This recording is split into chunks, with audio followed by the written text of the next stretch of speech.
नमस्कार प्रेक्षकांनो, लग्नानंतर होईलच प्रेम या मालिकेचा आजचा भाग म्हणजेच मंडळींनो 5 मेचा एपिसोड तुम्ही पाहत आहात. आता प्रेक्षकांनो, इथे सुरुवातीला बघा, नंदिनीला पापलेट खाण्याचे क्रेविंग्ज होत आहेत आणि त्यावेळेस ती म्हणत असते की मला काहीही झालं तरी आत्ताच्या आत्ताच पापलेट खायचं आहे. आता प्रेक्षकांनो, त्यावेळेस हिची जीवा म्हणत असतो की बरं, मी आत्ताची आत्ता जातो आणि लगेचच पापलेट घेऊन येतो. आता प्रेक्षकांनो, त्यावेळेस नंदिनी म्हणते की येत आहेत पापलेट येत आहेत, तोपर्यंत शांत बस, असं जी पोटातलं बाळ आहे त्याला ती सांगत असते. आणि प्रेक्षकांनो, ती अगदी घड्याळाकडे डोळेच लावून बसलेले असते की तिला एवढं पापलेट खावंसं वाटत असतं की कधी जीवा येतो याची ती वाटच पाहत असते. आणि तेवढ्यातच जीवाचा कॉल येतो आणि तो तिला खाली किचनमध्ये बोलवत असतो. आता प्रेक्षकांनो, इथे बघा, नंदिनी खाली आलेली आहे आणि पाहते तर काय मस्त पापलेट फ्राय इथे जीवाने बनवलेला आहे. आणि तिला पाहता क्षणी खरंच मी तो पापलेट फ्राय जो आहे तो कधी खाईल असं होतं. पण प्रेक्षकांनो, इथे जीवाची मात्र कंटिन्यू बडबड चालू असते आणि तो काही तिला लवकर ते पापलेट फ्राय जे आहे ते द्यायला तयार नसतो. आणि तो तिथं मार्केटमध्ये गेल्यानंतर काय काय घडलं हे सर्व गोष्टी इथे नंदिनीला सांगत असतो. आणि नंदिनी पुढे पुढे असं म्हणून त्याच्या बोलण्याकडे टाळाटाळ करत असते आणि तिला फक्त ते पापलेट जो आहे तो हवा असतो. आता प्रेक्षकांनो, त्यावेळेस ती म्हणते की आओ जीवा, मला प्लीज पटकन खायला द्या ना. त्यावेळेस तो म्हणतो, बघा झालं झालं, अरे मी विसरलोच, तुला हे लवकर हवं आहे ना, थांब, झालंच, आत्ता मी तुला देतो. असं म्हटल्यानंतर बघा, इथे जो पापलेट आहे तो बघा जीवा इथं प्लेटमध्ये काढूनच घेतो आणि मस्त लिंबू वगैरे त्यावर पिळून नंदिनीला पाहिजे असा पापलेट फ्राय तो बनवून देत असतो. आता प्रेक्षकांनो, नंदिनी खाता क्षणी तिला एवढा आनंद होतो, अत्यानंद होतो की खरंच मला जसं हवं होतं अगदी तसंच पापलेट फ्राय जो आहे तो इथे जीवाने बनवून दिला आहे आणि त्यामुळे ती जीवाला इथे घट्ट मिठी मारते.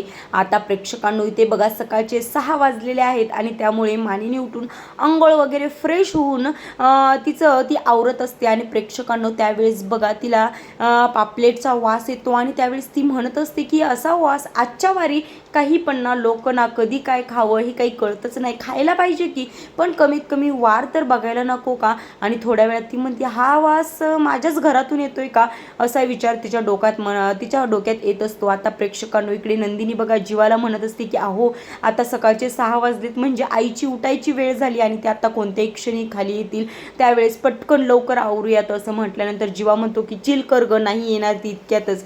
आता प्रेक्षकांनो, त्यावेळेस बघा, नंदिनी म्हणते की माझी आई म्हणते की प्रेमाची आस आणि माशांचा वास कधीही लपून राहत नाही. त्यावेळेस तो म्हणतो, हो का, मग बरं, चला आपण लवकर आवरूयात. आता प्रेक्षकांनो, हे खात असतात बघा, तेवढ्यातच इथे मानिनीचा आवाज येतो आणि लगेचच नंदिनी म्हणत असते की तुम्ही हे लवकर फिश जे आहे ते पटकन बाहेर टाकून या आणि मी तोपर्यंत ओटा आवरून घेते. आता प्रेक्षकांनो, इथे बघा, नंदिनी जे आहे ते ओटाच्या सगळं स्वच्छ करत असते आणि फिशचा थोडासा डाग देखील तिला इथे ठेवायचा नसतो. आणि त्यावेळेस बघा, इथे जीवा जो आहे तो ज्या पिशवीमध्ये फिश घेऊन आला होता ते सर्व काही बाहेर फेकून देण्यासाठी गेलेला आहे. आणि परत आल्यावर पाहतो तर काय, मानिनी खाली आलेली असते आणि त्यावेळेस ती म्हणते, काय रे जीवा, आज तू खूपच लवकर उठलायस. आणि त्यावेळेस तो म्हणतोय की हो. तेव्हा ती म्हणते, अरे मला ना सकाळ सकाळी पापलेटचा वास येतोय, आजच्या दिवशी कोण खात असेल. असं म्हटल्यानंतर तो म्हणतोय, अरे तुला नाही का ते आपले ते हे नाहीत का, ते आपले बाबा ग, त्यांच्यासारखं तुला होतंय. त्यावेळेस ती म्हणते, ते आपले हे म्हणजे काय, तुला तुझ्या बाबांचं नावही लवकर आठवत नाही. त्यावेळेस तो म्हणतोय, जाऊ दे ना आई, तुला ना, तुम्ही नवरा बायकोंना फक्त खाण्याशिवाय दुसरं काही सुचतच नाही. असं म्हटल्यानंतर बघा, तेवढ्यातच इथे मानिनीला किचनमधून कसला तरी आवाज येतो आणि त्यावेळेस इथे जीवा म्हणत असतो की चम्मच. तेव्हा ती म्हणते, चम्मच म्हणजे काय, उठ. ते जीवा म्हणतो की चम्मचचा पण उठायची वेळ झाली की. त्यावेळेस ती म्हणते, हो, उठला असेल आणि तो चालत चालत किचनकडे गेला असेल नाही का. असं म्हटल्यानंतर बघा, इथे लगेचच किचनमध्ये येऊन मानिनी पाहते तर काय, नंदिनी चहा बनवत असते. आणि त्यावेळेस ती म्हणते की काय ग नंदिनी, चहा बनवतेस. त्यावेळेस बघा, नंदिनी तिला चहाचा कप जो आहे तो मानिनीला देते आणि त्यावेळेस मानिनी म्हणत असते, काय ग, आंबे वगैरे सगळे कट करून ठेवलेस तू आणि किती मस्त या आंब्यांचा सुगंध दरवळते. त्यावेळेस ती म्हणते की हो नाही, मी खाऊ तर शकत नाही ना, पण वास तर घेऊ शकते ना, म्हणूनच मी आंबे कट करून ठेवलेत. आता प्रेक्षकांनो, त्यावेळेस ती म्हणत असते की अगं मला तर मगाशी पापलेटचा वास येत होता, पण आता ना आंब्यांचा सुगंध दरवळतोय. आता प्रेक्षकांनो इकडे बघा, विजय जो आहे तो खरंच खूप अपसेट असतो, कारण त्यांनी जो प्लॅन केलेला आहे तो काही वर्क झालेला नसतो. आणि तेवढ्यातच बघा इथे वसुंधरा येते आणि ती पणं घेऊन इथे विजयला खायला देण्यासाठी आलेली असते. आता प्रेक्षकांनो ती विजयशी खूप बोलण्याचा प्रयत्न करते आणि ती म्हणत असते की रम्याने तुमची आठवण काढली आणि मी तिला असं म्हटलं की नवऱ्याची खूपच आठवण येते का गं. आणि त्यावेळेस बघा ती खूप काही विजयशी बोलत असते, परंतु विजय काही रिप्लाय देत नाही. मग त्यावेळेस वसुंधरामध्ये काय विजयराव काही झाले का, त्यावेळेस तो म्हणत असतो की काही नाही हो, ती काव्या या पण्यावरूनच मला बोलली होती ना. त्यावेळेस ती म्हणते की जाऊ द्या हो, तिच्याकडे कुठे एवढं लक्ष देत आहे, दुर्लक्ष करा तिला. त्यावेळेस तो म्हणतो की नाही, मी असा सहजासहजी दुर्लक्षित करू शकत नाही, जो व्यक्ती माझा अपमान करतो त्याला मी सोडतच नाही. असं म्हटल्यानंतर बघा इथे तो म्हणत असतोय की या मिसकॅरेजबद्दल मी रम्याला देखील सांगितलं होतं, पण काय प्लॅन फ्लॉप झाला. असं म्हटल्यानंतर इथे वसुंधरा म्हणत असते की हो अहो, मिसकॅरेजवरनं आठवलं की नंदिनीची आई जी आहे त्याचं हे म्हणजे पहिल्यांदा 2 ते 3 वेळा मिसकॅरेज झालं होतं आणि मग नंतर या मुली झाल्या होत्या.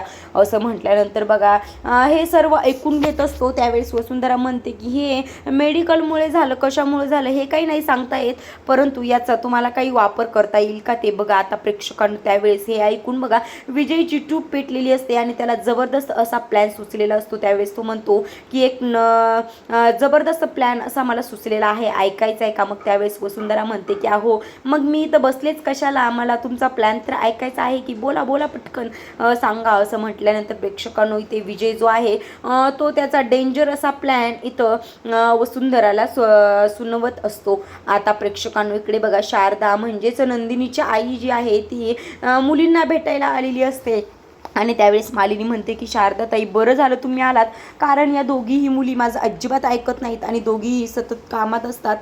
मी काव्याला म्हणते की अगं तुझा जो अभ्यास वगैरे काही आहे तो घरात बसून कर की, ऑनलाईन कर, मी हवं ते तुला तुझ्या हातामध्ये आणून देते. आता प्रेक्षकांनो यांचं बोलणं चालू असतं बघा आणि तेवढ्यातच तिथे विजय येतो आणि त्यावेळेस विजय म्हणतोय तुम्ही शारदा काकू का. त्यावेळेस त्या म्हणतात की हो. मग असं म्हटल्यानंतर विजय बघा त्यांना वाकून नमस्कार करत असतो आणि त्यावेळेस तो म्हणतो की हो मला खूप दिवस झाले तुमच्याशी भेटायचं होतं, कारण या तुमच्या धडाडीच्या मुली पाहून माझ्या मनात सतत विचार येत होता की या मुली कोणावर गेल्या असतील, परंतु तुमच्याकडे बघून असं वाटतंय की त्या मुली तुमच्यावरच गेल्या असतील. माझ्या प्रश्नाचं उत्तर मला मिळालं. आता प्रेक्षकांनो त्यावेळेस तो म्हणतोय की मला रम्याकडून कळालं की तुमच्या मिसकॅरेजबद्दल खरंच खूप वाईट वाटलं. आता प्रेक्षकांनो याच्या या बोलण्याचा बघा मानिनीला खूप त्रास होतो आणि त्यावेळेस तो म्हणत असतो की तुमच्या मुलींची तुम्ही काळजी घ्या.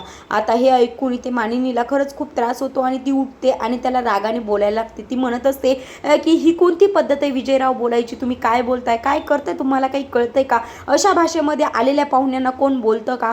असं म्हटल्यानंतर तो म्हणत असतो सॉरी सॉरी सॉरी, पण मी काळजीपोटीच बोललो, माझ्या म्हणजे काहीतरी गैरसमज करून घेऊ नका, मी कोणत्याही उद्देशानं बोललेलो नाही. आता प्रेक्षकांनो तेवढ्यातच बघा तिथे नंदिनी येते आणि नंदिनी आईला पाहता क्षणी घट्ट मिठी मारते आणि त्यावेळेस बघा इथे मानिनी जी आहे ती म्हणत असते की काय तुम्ही दोघी गप्पा मारत बसा, मी चहा घेऊन येते. आणि त्यावेळेस इथे शारदा विचारते काय ग जीवा कुठं आहे. त्यावेळेस नंदिनी म्हणते की ते झोपलेत अजून. असं म्हटल्यानंतर मानिनी म्हणत असते काय अजून झोपले, अगं सकाळी तर उठला होता की तो. त्यावेळेस बघा नंदिनी म्हणत असते की ते जरा दमलेत ना म्हणून झोपलेत. आता प्रेक्षकांनो त्यावेळेस मानिनी बघा चहा आणण्यासाठी गेलेली असते, तेव्हा शारदा म्हणते की मी तुमच्या दोघींसाठी काहीतरी सरप्राईज आणले. त्यावेळेस इथे नंदिनी म्हणते की दाखव ना, लवकर दाखव. आता प्रेक्षकांनो या दोघी जणी ज्या आहेत त्या बघा काव्याच्या बेडरूममध्ये जातात आणि त्यावेळेस इथे शारदाने जे सरप्राईज आणलेलं असतं ते इथे बघा त्या आपल्या मुलींना देतात आणि दोघींना सेम ड्रेसेस इथे शारदाने आणलेले असतात. त्यावेळेस बघा काव्या म्हणते की ताई खरंच खूप छान आहे, आपण ट्विनिंग करूयात. असं म्हटल्यानंतर बघा इथे शारदा म्हणत असते की अगं आजकालच्या मुलींना प्रेग्नेन्सीमध्ये काहीही घालतात आणि असं कुठं थोडंसं लिहून ठेवलं की प्रेग्नेन्सीमध्ये स्वतःचं आवरायचं नाही किंवा कम्फर्टेबल असे कपडे घालायचे नाही, तुम्ही बिनधास्त घाला. आमच्या वेळेस असं काही नव्हतं. आता प्रेक्षकांनो इथे बघा आई जी आईच असते खरंच ती प्रेमाने दोन्ही मुलींना जवळ घेते आणि त्यावेळेस ती म्हणत असते की मुलींनो माझ्या बाबतीत जे काही झालं ना ते तुमच्या बाबतीत अजिबात घडणार नाही, त्यामुळे तशा पद्धतीचा तुम्ही विचार अजिबात करू नका. असं म्हटल्यानंतर प्रेक्षकांनो ते काव्या काव्या म्हणत असते की नाही गाई, आम्ही असा विचार अजिबात करत नव्हतो आणि हो झालं काही झालं तरी ते माझ्याच बाबतीत व्हावं, पण ताईच्या बाबतीत असं काहीही व्हायला नाही पाहिजे असं म्हटल्यानंतर प्रेक्षकांनो इथे नंदिनी तिच्यावर चिडते आणि ती म्हणते की असं काहीही बोलायचं नाही आणि असं तू काही बोललीस तर मी तुझी पार्थकडे कंप्लेंट करेल. आता प्रेक्षकांनो खरंच तुम्हाला भाग जो आहे तो खूप इंटरेस्टिंग असणार आहे. तुम्हाला आजचा भाग आवडला असेल तर नक्की लाईक, उद्याचा भाग पाहण्यासाठी आपल्या चॅनलला सबस्क्राईब करा, कारण उद्याच्या भागामध्ये खरंच खूप गोष्ट घडणार आहे. ती म्हणजे वसुंधरा मानिनीला भीती घालवत ती म्हणत असते की मानिनी या दोन्ही सुनांची काळजी घे, कारण गुरुजींना त्या दिवशी मला एक वेगळंच कोडं घातलंय आणि त्यामुळे मी खरंच खूप चिंतित आहे. आता प्रेक्षकांनो उद्याच्या भागामध्ये कोणतं कोडं घातलं आहे हे आपण पाहणार आहोत. तोपर्यंत